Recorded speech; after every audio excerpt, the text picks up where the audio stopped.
regresamos en esta transmisión especial desde Madrid, España, en este programa desde la Puerta de Alcalá. Así es. Estamos aquí con una gran cantera de... Al lado del Parque Retiro, ¿verdad? Así es. Parque Retiro. Y ahora vamos a conversar con otro profesional español, un hombre de altísimo nivel, un perfil interesantísimo.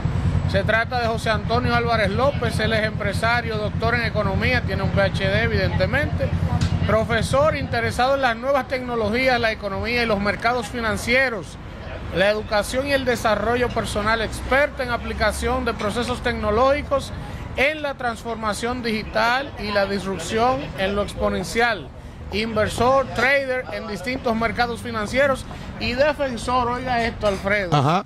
de la criptoeconomía. Ay. Claro. ¿Cómo va a ser? ¿Cómo no? Hoy. José Antonio, bienvenido, gracias por estar con nosotros en este espacio en la mañana de hoy, en la tarde de hoy ya. Bien hallado, un placer recibir a estos amigos dominicanos, que solo hemos traído para que salga como debe desde la Puerta de Alcalá, que es un sitio maravilloso para estar. Así es. José Antonio, vamos a iniciar antes de entrar en todo esto de la criptomoneda y que nos eduques y nos edifiques un poco en todo eso. Pero quiero hacerte esta pregunta porque me motiva y me interesa mucho. Europa es una región que en América Latina y en el mundo, pues uno la ve donde hay muchos países del primer mundo, tiene ventaja el hecho de que sea una Unión Europea, que se intercomuniquen, tienen todo, viven como países del primer mundo. Sin embargo, ahora mismo Estados Unidos decide romper la OTAN y entonces uno se pregunta, ¿pero por qué Europa no ha tenido el desarrollo tecnológico de China, de Estados Unidos, en otras áreas, si lo tiene todo? ¿Qué es lo que pasa? Para yo entender un poco Europa y lo que pasa con todo esto. Pues es una buena pregunta que nos llevaría ahora a responder. ¿Por qué los europeos no somos capaces de hacerlo mejor? Pues quizá que tenemos, por un lado, la barriga ya muy llena, que hemos vivido y vivimos en países muy seguros, países que tenemos acceso a prácticamente todo lo que deseamos tener. Nuestro pasaporte nos permite visitar cualquier país del mundo sin problemas. Tenemos un sistema bancario potente, tenemos, unas democracias muy consolidadas. Pero bueno, esto es cíclico, ¿no? Usted entiende que se ha acomodado bastante.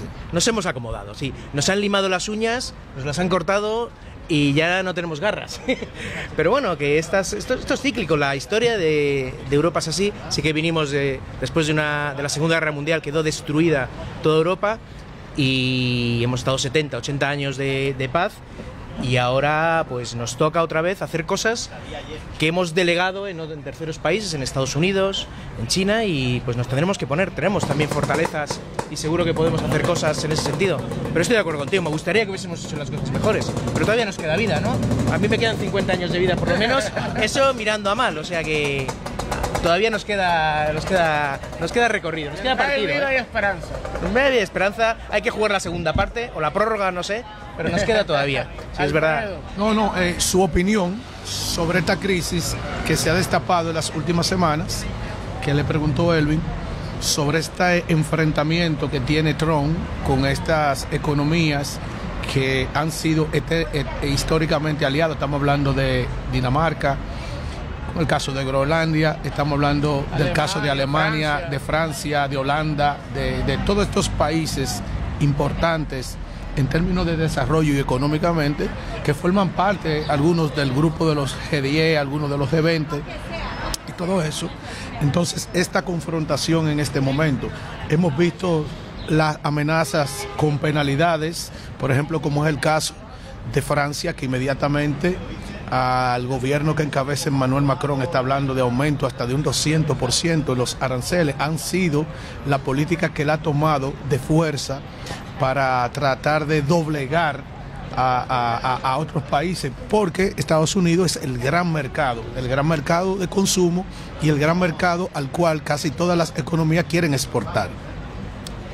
Hombre, yo soy un defensor de la globalización, creo que es el desarrollo que más beneficios ha traído al mundo, ha erradicado la pobreza, no es comparable, y estos movimientos pues no van en ese sentido y no me gustan. Pero nosotros somos más mercado para Estados Unidos que Estados Unidos para Europa. Entonces, entrar en esas batallas, yo creo que el año pasado también parecía que iba a ser un año de aranceles tremendo, tampoco ha pasado eso que se preveía que iba a pasar, ¿no? Entonces, bueno, hay que ver las amenazas, en qué se concretan, que somos aliados naturales, esto es un hecho objetivo y aliados culturales. Bueno, ¿Tú crees que es un mal momento, que simplemente esa es la decisión de un presidente, no así del establishment del Estado norteamericano en su conjunto, sino que se trata de algo momentáneo, de un estilo de gobernar, de un gobernante en cuestión en este momento en los Estados Unidos? Espero que sea temporal. De hecho, el mandato anterior pasó algo parecido y no llegó la sangre al río, ¿no?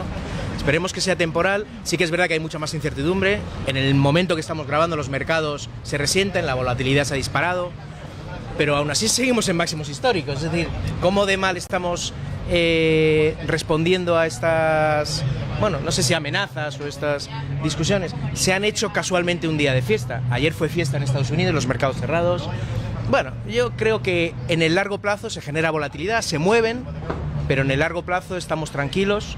Yo no siento, como español o como europeo, una amenaza más allá de, bueno, quizá un estilo, ¿no?, de gobernar al que no estamos muy acostumbrados.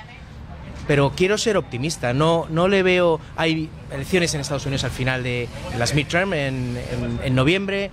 Bueno, pues tendrá que... También todo el mundo tiene su público, ¿no? Y tiene que corresponder, pero en el largo plazo Europa es un aliado natural por cultura, por historia de Estados Unidos y de toda Latinoamérica. Y no creo que...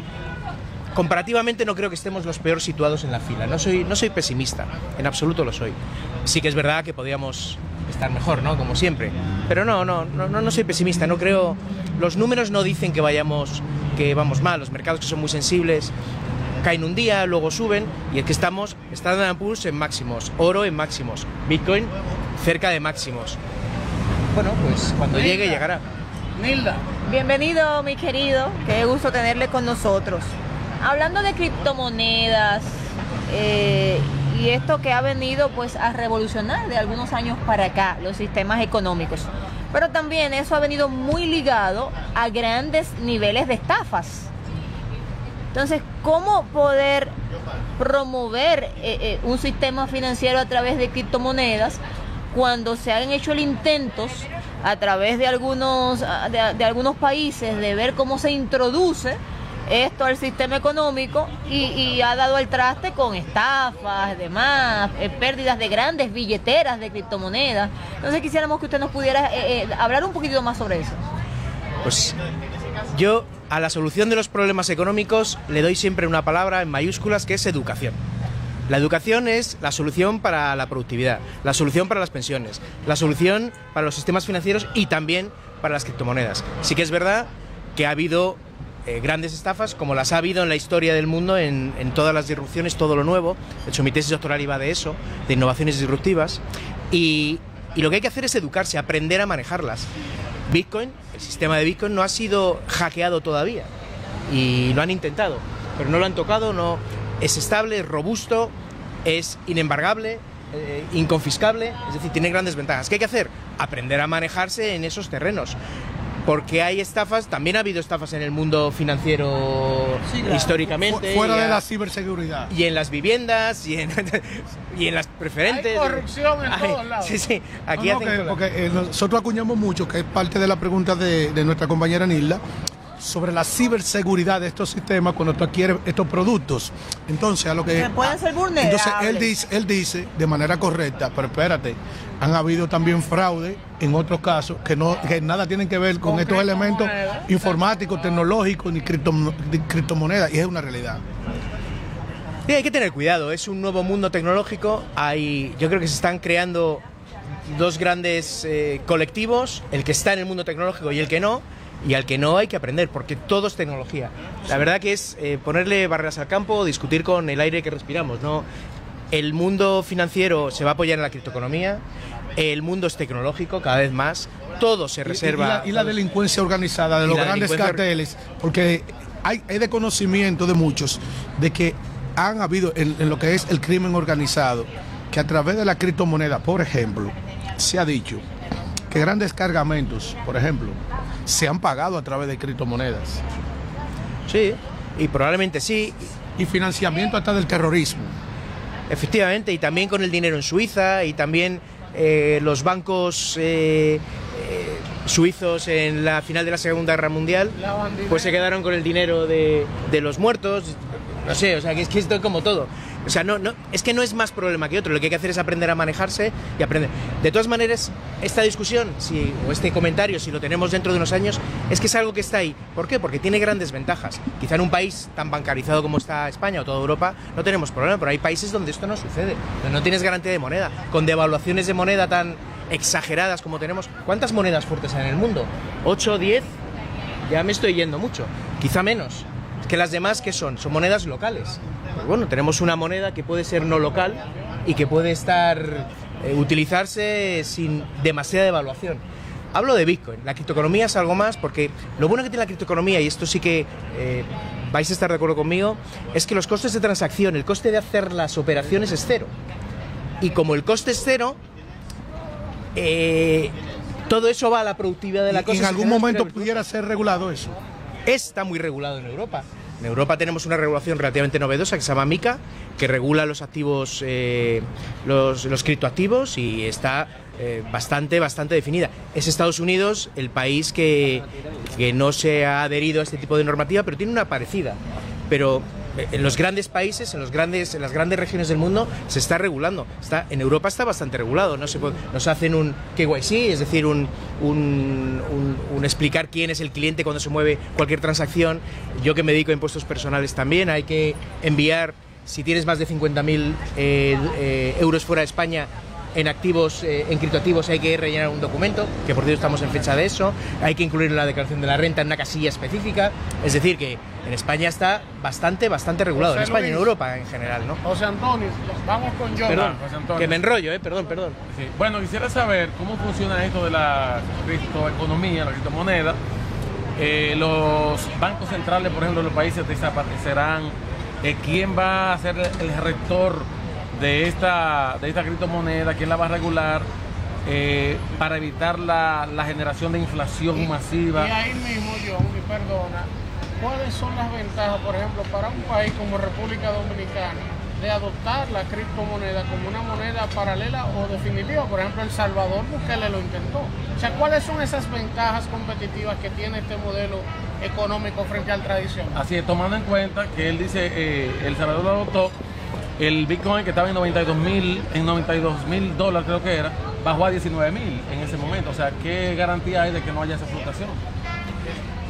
A ver, adoptar las criptomonedas como moneda nacional, como moneda soberana, yo no creo que sea una buena solución. Porque hay volatilidad, el Bitcoin no se pensó para ese tipo de transacciones, pero es que la criptoeconomía es mucho más que eso. La criptoeconomía es poder particionar, hacer pequeños trozos de todo lo que genera valor y darle transacciones a eso y generar riqueza sobre esto. Hablando de bancos centrales, yo creo que el Banco Central en un país hace una labor muy importante, que es, sobre todo, además del emisor de la moneda, el garante en última instancia, es el que protege las devaluaciones de los países. Pero donde está su gran fortaleza en los bancos centrales, que protegen eso, también esa infinita impresión de dinero pues genera la inflación, una inflación desaforada en las grandes monedas, ya no digamos en las pequeñas. Pero claro, la realidad es que nosotros estamos viendo en España ahora, es que lo que compraba 1.000 euros hace 4 años, pues es que es muchísimo menos que lo que compran ahora 1.000 euros. Aunque la inflación dicen que es del 3%, la inflación real, y se lo puede preguntar a cualquiera de las personas que están aquí fuera, cuando van a comprar, pues tienes un problema de inflación. Es decir, ya en las monedas fiat, que llaman las monedas tradicionales, el euro, el dólar, todas las monedas, el yen, el yuan, todas esas tienen inflación. Entonces, ¿se va a liberar de la inflación Bitcoin? Bitcoin tiene menos porque de entrada el número de Bitcoin está definido, son 21 millones y va a ver los que hay. Entonces, desde ese punto de vista se protege mejor que otros. Pero es como el oro. El oro, ¿cuánto oro hay? ¿Cuánto crece el oro? ¿Por qué está subiendo tanto el oro? El oro sube en cuanto a oferta, es decir, el oro que se encuentra cada año está en torno al 2% anual. Pero este año ha subido un 50 y tantos por ciento el valor del oro. ¿Por qué ha subido Pues porque no es que suba el oro, es que las otras son peores. ¿Son peores que Bitcoin o que la criptoeconomía? Bueno, la criptoeconomía tiene grandes ventajas. la digitalización, la transacción, no hay costes de transacción, no necesitas bancos centrales desde el punto de vista de supervisión de las operaciones, tiene un sistema de encriptación y de distribución donde unos se garantizan a otros. Es decir, si no están todos de acuerdo, eso no va hacia adelante. No tienes que tener un tercero que diga esto es bueno, esto es malo. ¿De dónde venimos? Claro, es que cuánto era $1 millón hace aquí en la zona que estamos. Aquí con $1 millón no compras un piso ni que tenga 30 metros. Con $1 millón aquí en esta plaza que estamos. Entonces, ¿cuánto compraba $1 millón hace 30 años? Entonces, ¿cuánto de bueno es el dólar? No sé si me explico. Entonces, habrá que explorar nuevas monedas. De todas maneras, las monedas, los bancos centrales, los reguladores pueden decir, lo que es dinero, el buen dinero, lo deciden los ciudadanos. Y esos ciudadanos eligen buen dinero. Por eso ahora eligen más oro. Por eso en algunos lugares llega el dólar y funciona, y por eso cuando uno está en una cárcel lo que comercia es con cigarrillos, ¿no? Y le da uno... Es que el dinero es una unidad de cuenta. Social. Es una construcción social, efectivamente. Kimberly. Sí, precisamente 2 preguntas. ¿Cómo el dataísmo está influyendo en... ¿Cómo él, perdón? El dataísmo, o sea, este Las nuevo estadísticas. sistema de datos, de estadísticas que mueve y sostiene el mundo de las redes sociales, de la aldea digital, como bien se refería el profesor, al cambio del sistema financiero mundial, no a las criptomonedas, sino, como usted dice, a cambiar el sentido del dinero por la información, porque vemos que usamos las grandes plataformas y lo que uno hace es que introduce información. Sin embargo, las grandes plataformas no le pagan a sus ciudadanos, sino que le permiten el uso de esas plataformas gratuitamente. Esa es la primera pregunta. Y la segunda es sobre la economía de la inversión humana, la economía del capital humano, que Heckman y otros economistas, incluso Heckman se ganó un premio Nobel por eso. Me gustaría saber si es cierto y qué impacto han tenido en la inversión y en la creencia de algunos países, como en Europa, por ejemplo, y que han aplicado esas teorías de la economía de la inversión en la educación inicial, en capital humano. Voy a empezar por la primera. Estoy totalmente de acuerdo con usted en cuanto a que dejamos nuestros datos y no nos pagan por ello. Con las monedas fiat es imposible de hacer, porque los costes porque el cobrar 0,0003 céntimos es imposible, pero con la criptoeconomía no. Y eso es una de las cosas a favor que tiene la criptoeconomía, porque vamos a poder, de manera técnica relativamente sencilla, allí donde dejemos nuestros datos, que nos paguen por ello. Cosa que me parece muy interesante, porque la información es el oro del siglo XXI, y la dejamos todos nosotros. ¿Qué es Meta, ¿no? O sí, el antiguo Facebook, o qué es X, ¿no? Pues que me paguen por eso, que no solo... Bueno, eso es una muy, muy interesante, y ahí la criptoeconomía gana por goleada. Y luego, el tema del capital humano, es que, vuelvo a lo de antes, educación es la solución a todos los problemas. Aquí en España tenemos grandes ventajas, pero tenemos un problema de productividad. Lo que cada trabajador produce es poco comparativamente con los países de nuestro entorno. Entonces tenemos mucha riqueza que viene del turismo, del consumo interno, de cosas que no generan o que no son trabajos muy cualificados de valor añadido. Entonces la productividad es baja. Pues esa productividad que tenemos baja, claro, es que es el país que tenemos porque tenemos educada a la gente que tenemos. ¿Cómo se corrige eso? Pues educándolos mucho mejor desde el principio.